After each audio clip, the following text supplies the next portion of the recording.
Good morning, John.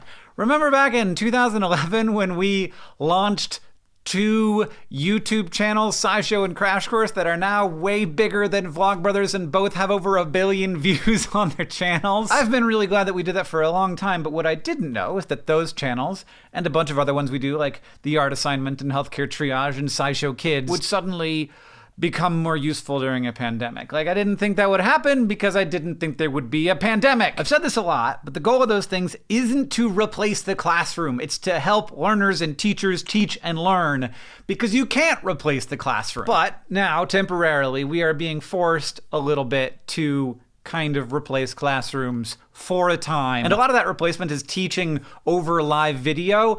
Doing live streams is something that I have a little bit of experience with. Making video is something I have a lot of experience with. So with that in mind, here are some tips for how to do good live stream. Let's go. First, lighting matters more than your camera. This is what I look like on my webcam with just the normal lights in my office. And now I will plug in my light, hit the brightest light you can, and put it like a 45 degrees off center from you so it's shining on one side of your face. The other side of your face will be lit probably by just ambient room light. Second thing, audio also matters more than video. So talk fairly loud. Like, this is not my normal speaking voice. If you can afford to drop $40 or $50 on a mic and a light, I've put some links in the descriptions to cheap ones that are good. Third, fairly basic, arrange your screen so that you are facing toward your camera. You don't have to stare into the lens the whole time. Fourth, the rule of thirds. Divide your screen into thirds horizontally. Don't have your eyes in the middle. That's weird. Put them on the third line. Why?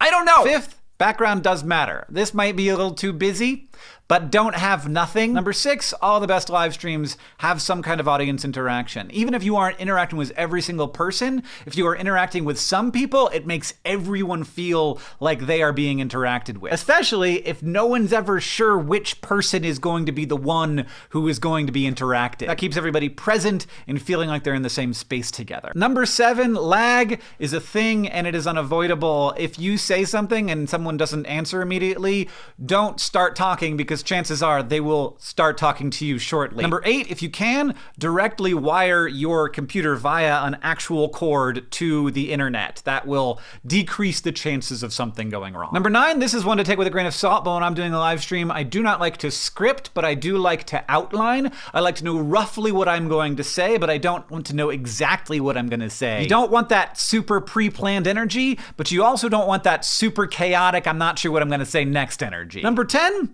it is totally fine to feel weirded out by this and to be nervous and not great at it. This is not what you were hired to do. Keep at it. If you want to practice while no one's there, there's nothing wrong with that, except that your cat or spouse might think you're going loony. But if you keep doing it, it does get less weird. And finally, number 11, use whatever resources are at your disposal. There are lots of teachers doing this right now. Do your best to learn from them, to connect with them, to help them. And also, the internet is full of great videos like Crash Course, but all kinds that are there for you to use. And indeed, Crash Course is launching a video series right now with Arizona State University called Study Hall. It's a series of learning playlists. We're going to look at topics from writing and composition to algebra to chemistry, and more important than ever these days, data literacy. The first episode on composition is on the internet now. The goal of Study Hall is to help as many people as possible be successful in their education, whether they're current students, want to fill some gaps before going back to school, or just want to learn. This is for you, and we wanted to make it free for everyone, so you can subscribe now at youtube.com/ASU. John, I'll see you on Tuesday.